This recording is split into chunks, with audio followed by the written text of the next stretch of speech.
Hi guys, welcome back to a new episode of Finance and Crypto Guide. Today in this video, I'm going to show you how you can log into your Jet Mortgage account. Keep watching the video till the end. To log into your Jet Mortgage account, firstly go ahead and launch open any web browser of your preference.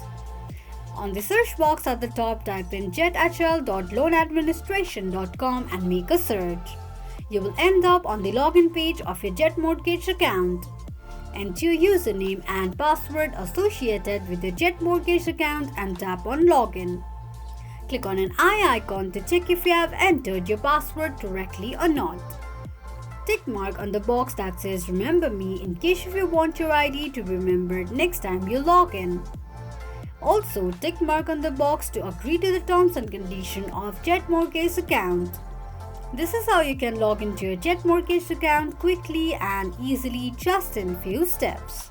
If you have any thoughts or queries, let us know in the comments section. Don't forget to subscribe to our channel. Also press the notification bell icon so that YouTube will notify you whenever we post a new video. I hope this video was helpful to you. Thank you so much for watching.